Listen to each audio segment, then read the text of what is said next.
RMC, jusqu'à 6h30. Charles Matin. Charles Magnin. 6h15, bon réveil à tous. Vous êtes bien sur RMC et RMC Story. Et mon invité ce matin, c'est donc vous, Michel Picon. Rebonjour. Président de l'UDP, l'Union des entreprises de proximité. Je vais le dire clairement, vous représentez les petites boîtes, les commerçants, les artisans, les indépendants. Ça fait des mois que vous alertez sur les faillites de ces petites entreprises, des milliers d'emplois détruits. Et vous étiez hier soir dans le bureau de François Bayrou. Alors, qu'avez-vous demandé au Premier ministre et qu'avez-vous obtenu ? Je lui ai demandé de protéger ce secteur économique qui est dans une situation extrêmement fragile, qui a subi un certain nombre de crises et qui se trouve aujourd'hui, et malheureusement on en fait le constat tous les jours, par le nombre de licenciements qu'il y a dans les petites entreprises, c'est 1500 par semaine, et je maintiens ce chiffre. Malheureusement, il est confirmé par l'association de garantie des salaires, et c'est dans des petites boîtes, c'est là je licencie 4 personnes, ici 3 personnes, ici 2 personnes, ça se voit pas, c'est à bas bruit. Et donc je l'ai alerté sur cette situation des petites entreprises parce qu'elles ne peuvent pas prendre une fiscalité supplémentaire ou des charges supplémentaires.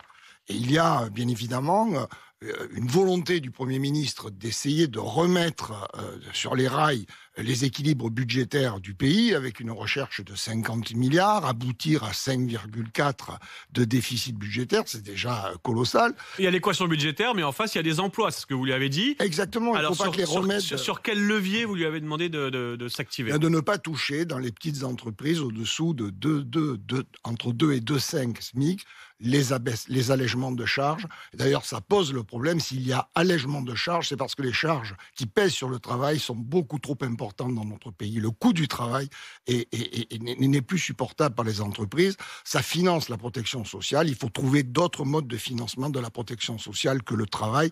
C'est un grand chantier, mais je l'ai alerté sur ce besoin parce que sinon, on va dans le mur. Pas de hausse de charges, j'ai bien compris. Il y avait aussi la question de l'apprentissage qui était en suspens dans la précédente version du budget. Sur quoi on va s'arrêter ? Alors, il y a un arbitrage qui a été pris par le Premier ministre. Il préserve pour moi l'essentiel des petites entreprises, mais je ne le partage pas, je le lui ai dit, je regrette que sur les toutes petites entreprises de moins de 10 salariés, où c'est l'essence même de l'apprentissage, où on apprend son métier, et souvent aujourd'hui, pas que le métier, eh bien on a rogné 1 000 €, puisqu'on est passé de 6 000, on passerait de 6 000 à 5 000 € sur les contrats d'apprentissage signés par les entreprises de moins de 11 salariés, pour pouvoir maintenir 2 000 € sur un contrat d'apprentissage dans un grand groupe. Ça, je vous coupe, Michel Picon, c'est une info RMC. François Bayrou vous a dit hier soir, ça y est, j'ai décidé, j'ai tranché, voilà l'arbitrage.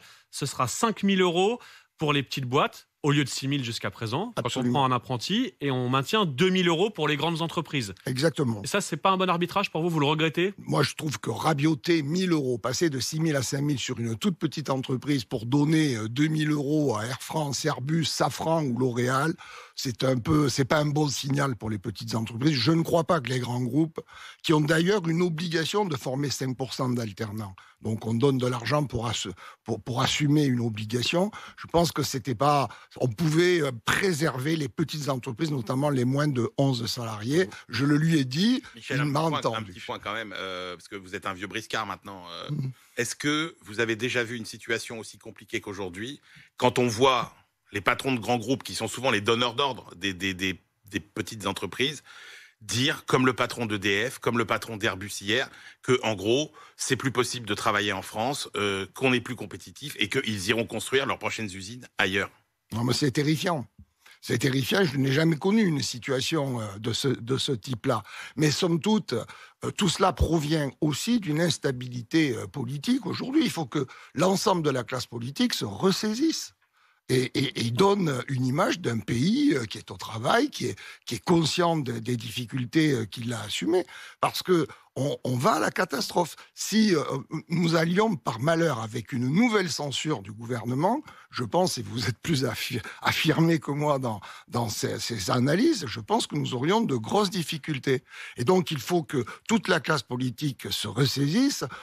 que les Français aussi prennent conscience que c'est pas un jeu, c'est pas un jeu de qui.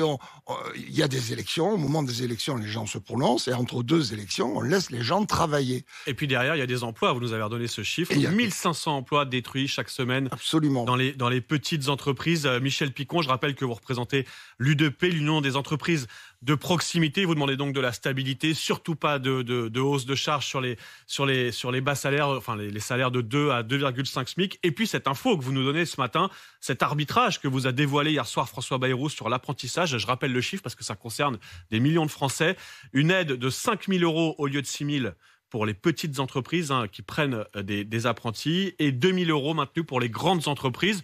Vous regrettez à demi-mot cet arbitrage, mais voilà l'info en tout cas qu'on peut donner ce matin, que vous nous révélez. Merci Michel Picon d'être venu le faire sur RMC de si bonne heure après avoir rencontré hier soir le nouveau Premier ministre François Bayrou.